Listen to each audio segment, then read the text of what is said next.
우리 계속해서 예배만 드리고 서로 교제할 수 있는 그런 시간을 갖지 못한 지가 벌써 2년이 다 돼 가는데요. 우리 예배 시간만이라도 얼굴이라도 좀 봐야 될 것 같아요. 그래서 잠깐 얼굴 좀 보는 시간 가졌으면 해서 우리 잠깐 일어나셔서 서로 이렇게 얼굴 보시고 목내로라도 잠깐 일어나시고 서로 목내로 얼굴 한번 좀 봐주시기 바랍니다. 네. 네. 예배 마치고 돌아가면서도 얼굴 잘 못 보는 경우도 있고 해서 얼굴이라도 좀 보게. 네.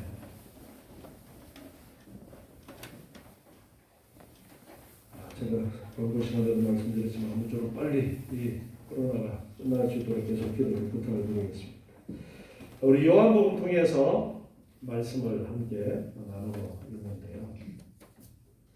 요한복음은 다른 복음서하고 조금 다른 특징을 가지고 있다라고 했어요. 마태, 마가, 누가복음은 공관복음이라고 해서 같은 관점에서 이제 기록되었다라고 해서 이제 신학적으로 학자들이 구분을 하기를 공관, 같이 공통적으로 보는 시점이 있다라고 해서 공관복음이라고 그렇게 지칭을 하는데, 요한복음은 독특한 특징을 따로 가지고 있어서 따로 구분을 해요. 특히나 앞에서도 살폈지만 요한복음은 사도 요한이 이 요한복음을 기록한 목적이 예수님이 누구시냐라는 것을 복음서들이 이야기를 하고 있지만, 특별히 요한복음은 예수님이 메시아시고 그리스도시고 하나님이시고 하나님의 아들이시다라는 그 부분을 특히나 강조점을 두고서 기록한 그러한 복음서입니다. 그래서 우리가 앞에서도 살펴보면서 태초에 말씀이 계셨다. 말씀이라는 그 번역된 원어를 보면 로고스라는 단어를 사용하고 있는데, 당시에 그 로고스라는 단어를 접하게 되는 사람들은 그 로고스라는 단어가 평범하게 그냥 말씀이 아니라 뭔가 깊은 의미를 가지고 있는 단어라는 것을 잘 알고 있었어요. 그래서 그 로고스라는 단어를 통해서 이제 예수님을 설명해 나아가기를 시작을 했던 것입니다. 그러면서 다음에 세례 요한이라는 인물을 또한 언급을 하면서 세례 요한을 통해서 간접적으로 그리고 직접적으로 예수님에 대해서 이야기했던 세례 요한의 증거를 또한 소개를 하고 있었습니다.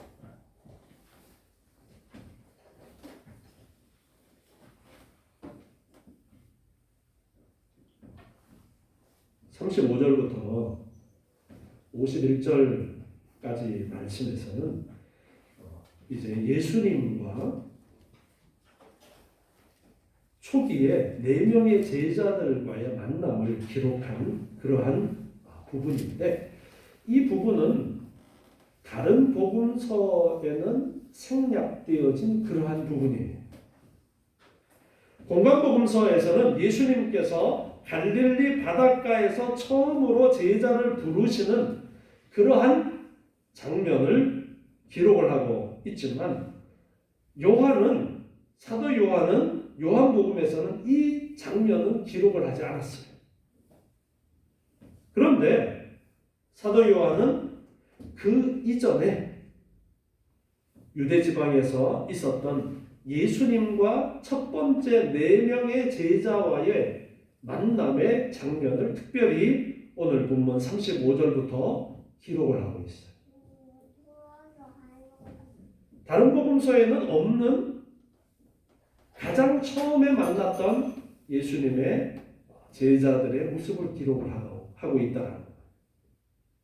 35절 본문을 보시면요, 또 이튿날 그렇게 기록하고 있습니다. 세례 요한을 이야기하죠. 자기 제자 중 두 사람과 함께 섰다가 29절에도 또 이튿날이라고 그렇게 기록이 되어져 있었는데 오늘 35절에서도 또다시 이튿날이라고 이렇게 기록이 되어져 있습니다.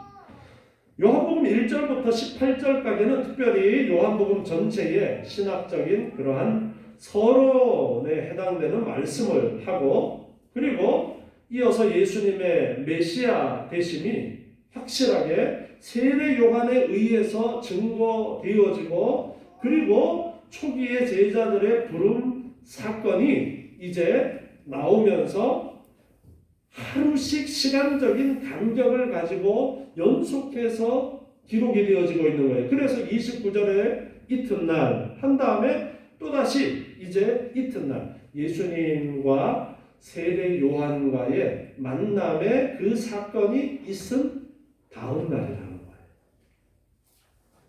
여기에 두 사람이 함께 서 있었다 그랬는데 40절에 보면 그 한 사람은 안드레라고 밝혀지고 있고 한 명은 밝혀지지 않고 있습니다. 그 한 명은 사도 요한이라고 우리는 일반적으로 보고 있습니다. 사도 요한이 당시 세례 요한의 제자로 있었고 또한 최초로 예수님을 만난 제자로서 이 모든 일들을 다 직접 체험했었기 때문에 사도 요한은 이 요한복음을 기록하면서 예수님에 대해서 이제 이야기를 하면서 이튿날 아주 세밀하게 그렇게 그때의 상황을 말할 수 있었던 입장이 있었던 거예요. 다른 사람은 전에 들어서 이렇게 세밀하게 하지 못하는데 사도 요한은 자기가 직접 경험했던 것이기 때문에 아주 세세하게 그 다음 날에 이런 일이 있었고 또 그 다음 날에 이런 일이 있었어. 이렇게 이야기를 강조하고자 이튿날 그리고 또 이튿날 이제 예수님과 제자들과의 만남의 그 장면을 기록을 하고 있는 거예요. 36절에 보니까 예수의 다리심을 보고 말하네 보라 하나님의 어린 양이로다. 세례 요한은 자기를 만나러 오시는 예수를 본 게 아니라 이미 그 전날에 예수님과의 만남이 있었고 그리고 그 다음에 지금 두루 다니면서 사역하시는 예수님을 보고서 곁에 있는 두 명의 제자 안드레와 요한에게 다시 한번 예수님에 대해서 누구인지 이제 이야기를 하고 있는 거예요. 보라, 하나님의 어린 양이다. 바로 하루 전에 29절에서 했던 증언을 다시 반복하고 있는 거예요. 세례 요한에게 세례받으러 나오실 때에 하나님의 어린 양이라고 했던 이야기를 지금 사역하는 예수님을 바라보면서 세례 요한은 그 두 명의 제자 안드레와 요한에게 보라 하나님의 어린 양이로다 지금 이야기하고 있습니다.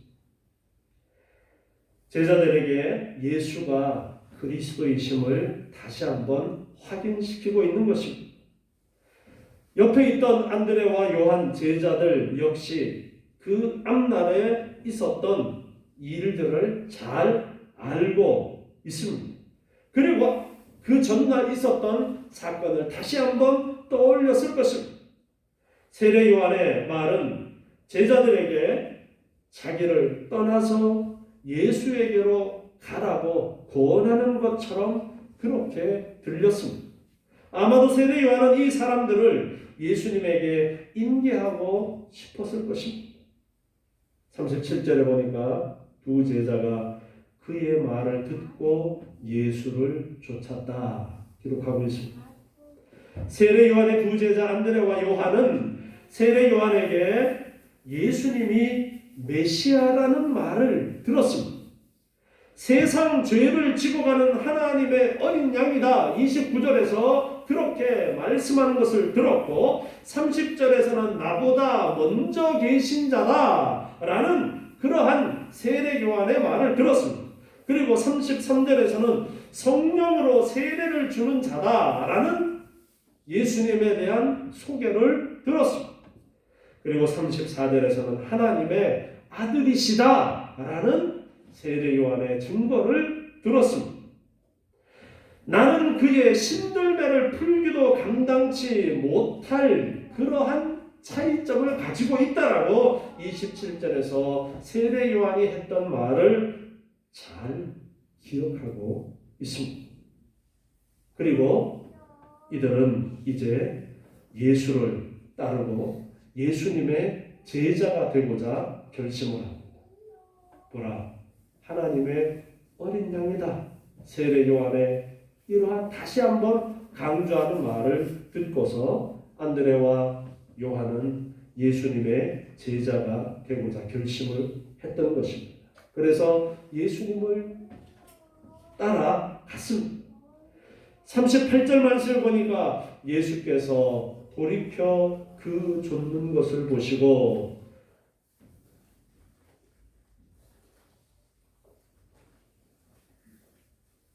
예수님께서 안드레와 요한이 예수님을 따라 오는 것을 보셨어요.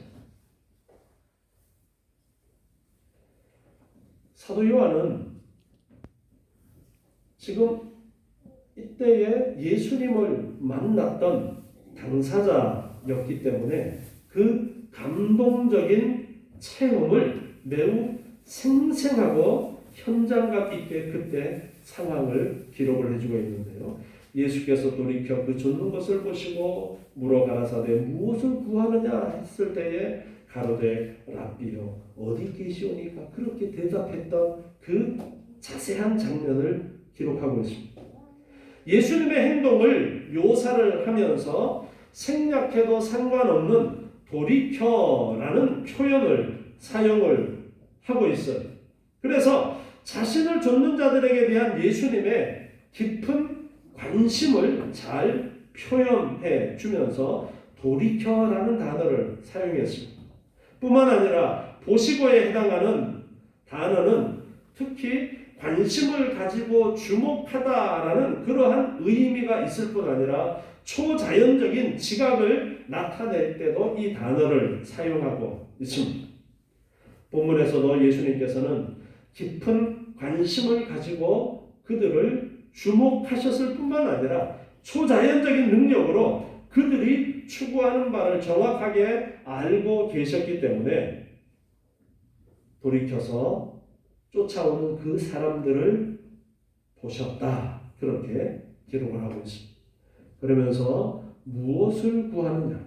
예수님께서 두 사람에게 던지신 질문은 너희의 궁극적 목표가 뭐냐? 왜 나를 따라오는지 그 궁극적인 목표가 무엇이냐라고 지금 묻고 계십니다. 그랬더니 랍비여 어디 계십니까?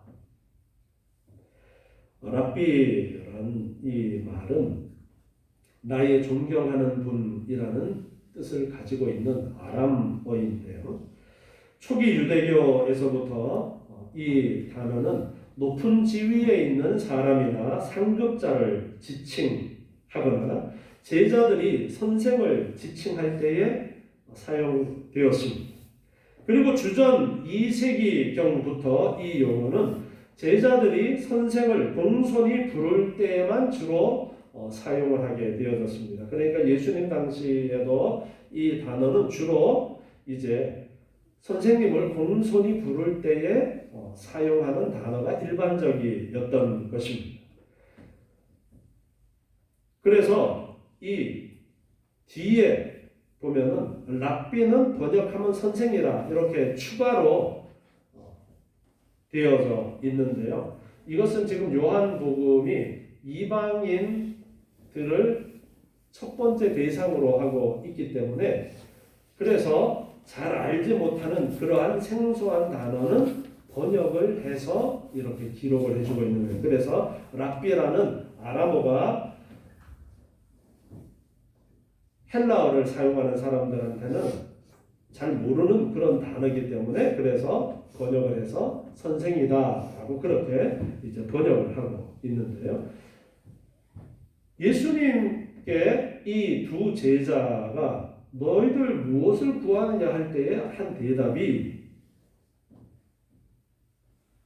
직접적으로 대답하지 않고 예수님이 어디 계신지, 즉 어디에 묻고 있는지를 오히려 묻고 있습니다. 그들이 무엇을 구하느냐는 예수님의 질문에 대답하지 않고 오히려 예수님이 계신 장소에 대해 질문을 던진 이유는 그들은 예수님과 보다 친밀한 교제를 나누기를 원했기 때문이었습니다.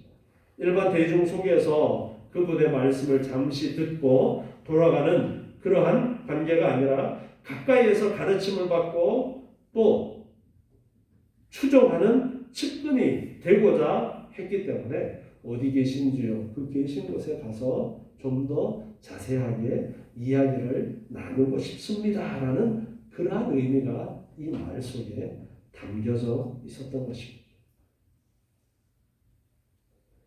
39절에 예수님께서 말씀하십니다. 가라사대 와 보라. 그러므로 저희가 가서 계신 데를 보고 그날 함께 거하니 때가 제 10시쯤 되었더라. 와 보라. 세례 요한의 두 제자들인 안드레와 요한의 문의에 예수님의 대답이었습니다. 와 보라. 이 말의 원어를 좀 살펴보면은 오다라는 현재 명령형의 단어와 보다라는 미래 직설법의 단어 그리고 접속사로 구성되어 있는 그러한 문장입니다. 오라는 말은 예수께서 계신 곳으로 오라는 초청의 말씀이고 보라는 말은 제자들이 궁극적으로 추구하는 것을 보게 될 것을 확정하는 그러한 말씀입니다. 와! 그러면 너희들이 확신하게 될 것이다. 그런 의미를 가지고 있는 것입니다. 예수 그리스도에게로 나오는 자들을 향해서 초대하는 의미와 확실하게 구원이 보장되어져 있다라는 의미가 함축되어져 있다라고 할 수 있습니다.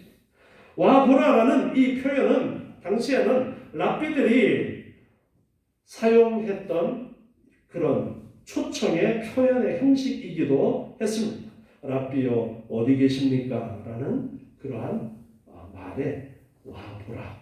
일반적으로 그렇게 랍비들도 많이 사용하는 그러한 말이었는데 예수님께서는 그러한 단어를 사용해서 지금 대답을 해주셨습니다. 예수님께서 따르려고 하는 제자들을 향해서 초청하시는 그러한 의미를 담아서 와 보라 그렇게 대답해 주셨어요. 그런데 사도 요한은 그때의 상황을 기록하면서 때가 제 10시쯤 되었더라. 정확하게 시간을 언급하고 있어요. 이 시간을 기록했다라는 것은 그때의 그 예수님과의 대화의 사건이 지어낸 이야기가 아니라 분명한 역사적인 사실이다라는 것을 부각시키기 위해서 시간을 특별히 이렇게 언급을 하고 있는 거예요.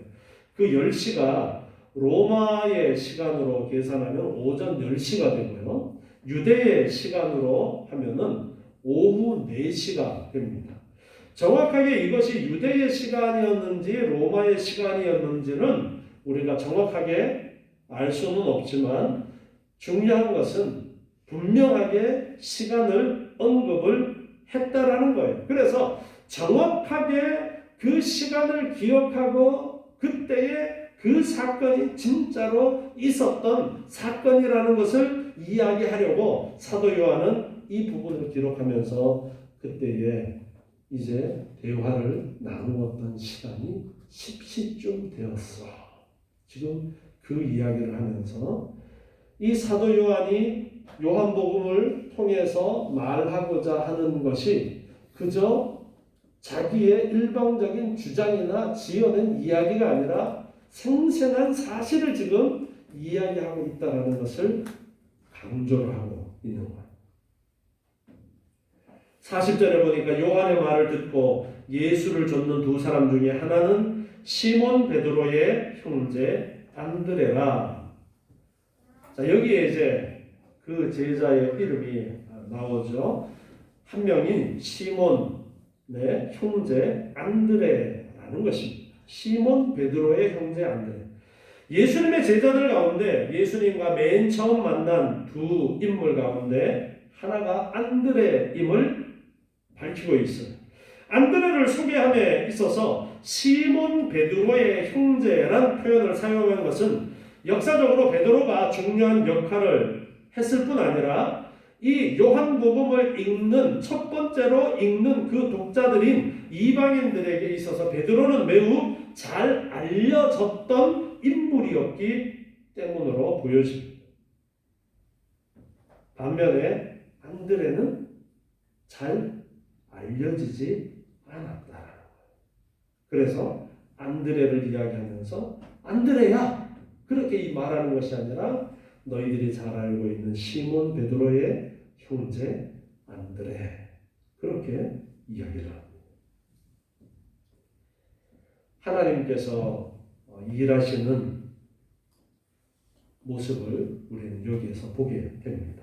예수님의 첫 제자가 된 안드레를 통해서 그분은 한 가지 중요한 계획을 가지고 계셨는데 곧 베드로를 역사적인 인물로 등장시키는데 이 안드레가 쓰임받았다는 것입니다. 복음서에 보면 안드레에 대한 기록은 많지가 않습니다. 그렇지만 그는 예수님의 첫 번째 제자였고 베드로에게 예수님을 소개하는 인물로서의 역할을 했습니다. 눈에 띄는 많은 역할을 하는 사람도 중요하고 소소한 일을 맡은 자도 중요하고 필요합니다. 중요한 것은 그 맡겨진 일에 충실히 하는 것입니다. 우리가 이 예배당 건물을 생각해 볼 때에 예배당 건물을 짓는 데 있어서 아주 큰 역할을 하는 그러한 부분도 있고 소소한 역할을 하는 부분들도 있습니다. 제일 큰 역할을 하는 것은 무엇일까요? 기둥이라고 그렇게 우리가 볼 수 있겠죠. 지금 우리 예배당도 지을 때에 철골로 기둥을 했어요. 여기 이렇게 옆에 보면 튀어나와 있는 저 부분에 철골이 아주 커다란 철골이 들어가 있습니다.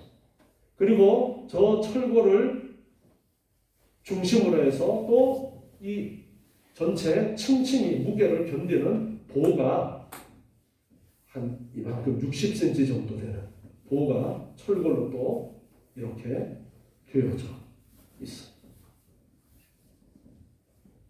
그리고 또 수많은 벽돌들이 있고 그 사이사이에 또 매지가 들어가 있어요. 저 매지는 아무것도 아닌 것 같지만 저것도 중요한 그러한 역할들을 감당하고 있어요. 건물에서도 보면 아무것도 아닌 것 같은 그러한 것이 없어서는 안 되는 그러한 것처럼 하나님께서 일을 하시는 데 있어서도 큰 일을 하는 사람이 있고 아주 작은 일을 하는 사람도 있지만 모두 다 하나님께서 그리는 큰 그림 가운데 꼭 필요한 그러한 존재들이라는 것입니다. 우리는 오늘 이 안드레에 대한 이 부분을 보면서 안드레가 베드로의 형제로서 베드로보다가 먼저 제자로 귀한 역할을 하게 되어졌다라는 것을 봅니다. 우리는 우리 교회의 역할이 무엇일까? 오늘 이 말씀을 보면서 좀 생각해 보았으면 합니다. 우리 교회의 역할. 우리 인천 나루토 교회의 역할은 무엇일까? 제가 가끔 그런 말씀들을 드렸던 생각도 납니다만, 우리 교회가 어떠한 역할을 할 수 있을까? 전 세계에 아주 엄청난 영향을 끼치는 그러한 큰 일들도 할 수도 있을 것입니다. 그러나 하나님께서 우리에게 부여하신 일이 그것이라면 우리가 그런 일을 할 것입니다. 그러나 하나님께서 우리에게 부여하신 일이 그런 일이 아니고 다른 일이라면 그 다른 일을 우리가 찾아서 해야 될 것입니다.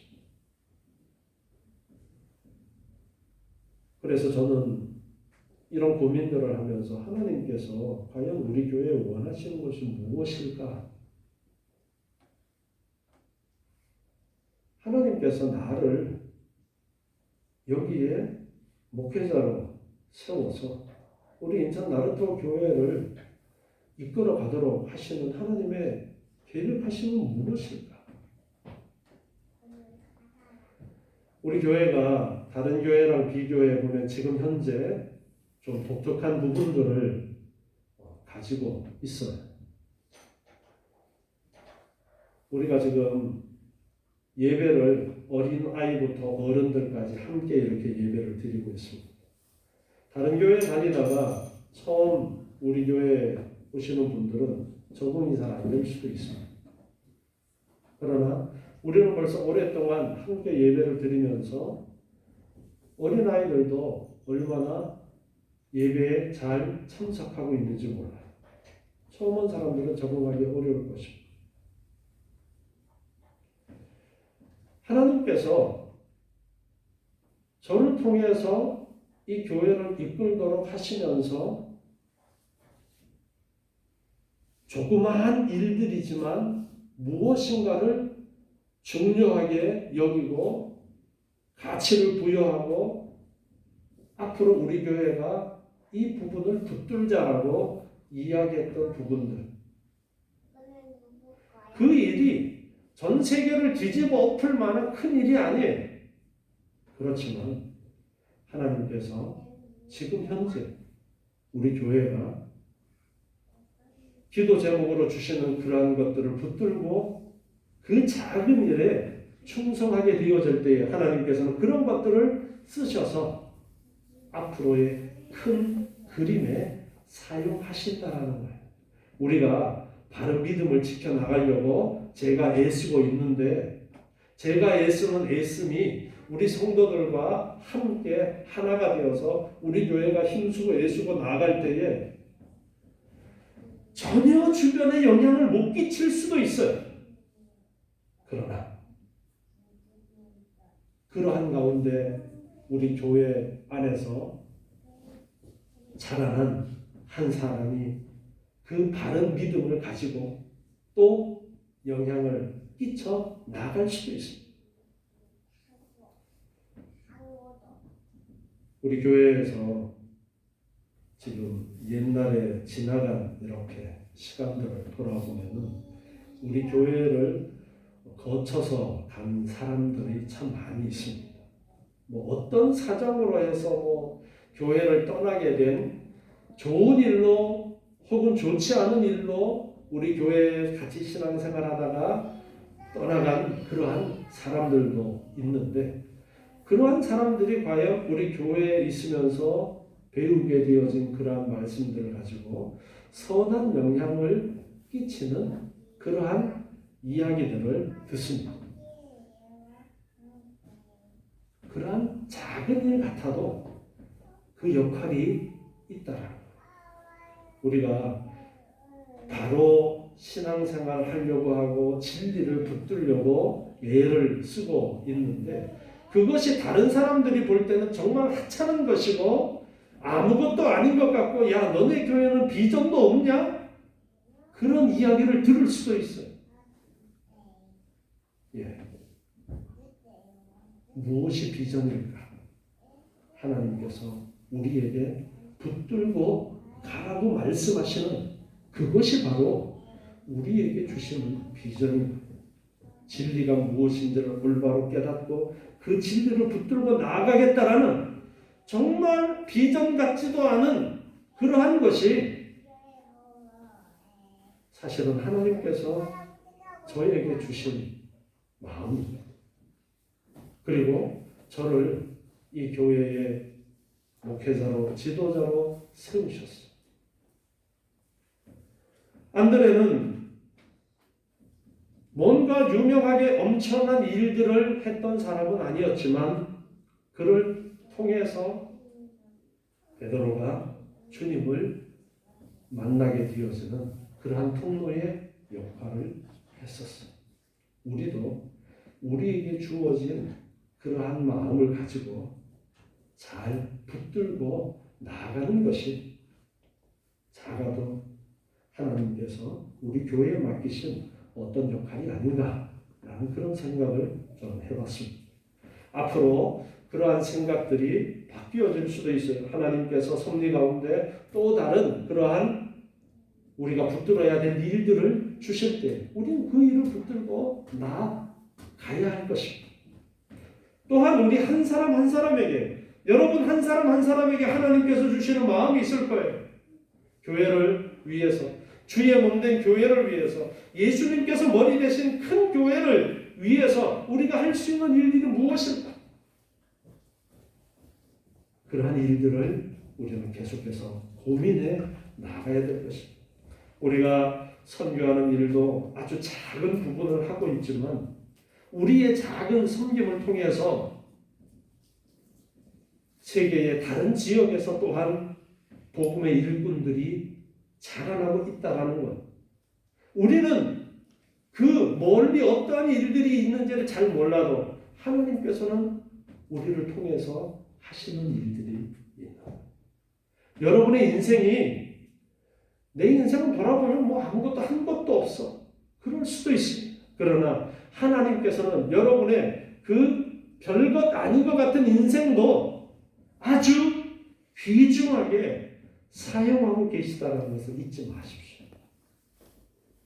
내가 어떤 영향을 끼쳤는지 나도 몰라. 네, 그럴 수도 있어요. 그러나 하나님께서는 여러분의 인생을 헛되이 사용하시지 않는다는 거예요. 우리 교회를 하나님께서 헛되이 사용하시지 않고 여러분의 인생도 헛되이 하나님께서 쓰시지 않고 반드시 하나님의 뜻하고 계획하신 바가 이루어지도록 우리 한 사람 한 사람을 쓰신다는 것을 잊지 마십시오. 그리고 항상 그 일을 위해서 우리가 기도해야 됩니다. 하나님의 뜻이 나를 통해서, 우리 교회를 통해서 이 땅 위에 이루어지게 해주십시오. 기도해야 될 것입니다. 자, 계속해서 41절 말씀 보니까요. 그가 먼저 자기의 형제 시몬을 찾아 말하되 우리가 메시아를 만났다 하고, 메시아는 번역하면 그리스도라. 다시 한번 또 메시아라는 말이 익숙하지 않으니까 그리스도라는 그러한 헬라어로 번역을 해서 가르쳐주고 있는데요. 자기의 형제 시몬을 찾아갔습니다. 말합니다. 우리가 메시아를 만났다. 안드레가 예수님을 만나서 이야기를 나눠보니까 자기의 선생이었던 세례 요한을 통해서 들었던 그러한 가르침에다가 직접 예수님을 대하고서 예수님이 메시아라는 확신을 더욱더 굳히게 되어졌던 거예요. 그래서 우리가 메시아를 만났어. 이 기쁜 소식을 가지고 베드로를 찾아갔던 거예요. 그래서 우리가 메시아를 만났다라고 확신에 차서 전했던 거예요. 우리도 또한 예수님을 알게 되었을 때에, 진리를 깨닫게 되었을 때에 이 안드레처럼 가서 전해야 됩니다. 그리고 다음 어떻게 했습니까? 42절에 데리고 예수께로 오니 예수께서 보시고 가라사대 네가 요한의 아들 시몬이니 장차 게바라 하리라. 게바라는 말도 또 번역해 줍니다. 그 말은 베드로라.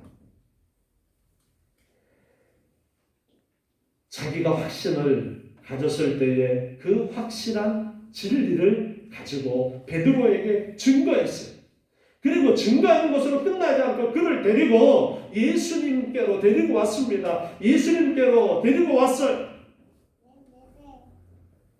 예수님께서 베드로를 보시고 말씀하십니다. 내가 요한의 아들 시몬이니. 예수님은 베드로가 그 아버지가 요한이고 그 아들 시몬이라는 사실을 다 알고 계셨어요. 그 전에 이 베드로를 만났던 적이 있었기 때문가 아니라 예수님께서는 신적인 통찰력으로 모든 것을 알고 말씀하셨습니다. 그러면서 한 가지 더 말씀하십니다. 장차 게바라 하리라. 게바는 헬라어로 같은 의미의 단어가 베드로의 반석이라는 뜻을 가지고 있어요.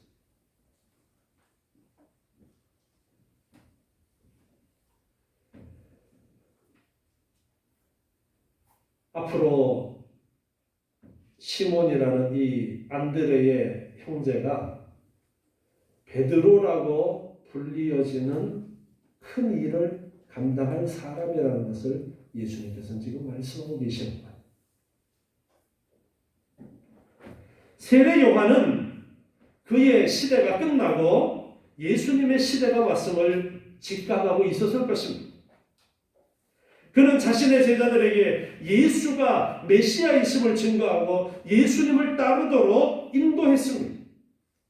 세례 요한의 제자들인 안드레와 요한은 이제 예수님의 제자가 되었어요.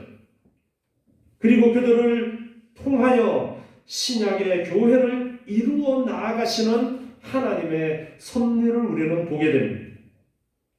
보잘것없는 나의 삶도 하나님의 섭리 가운데 있습니다.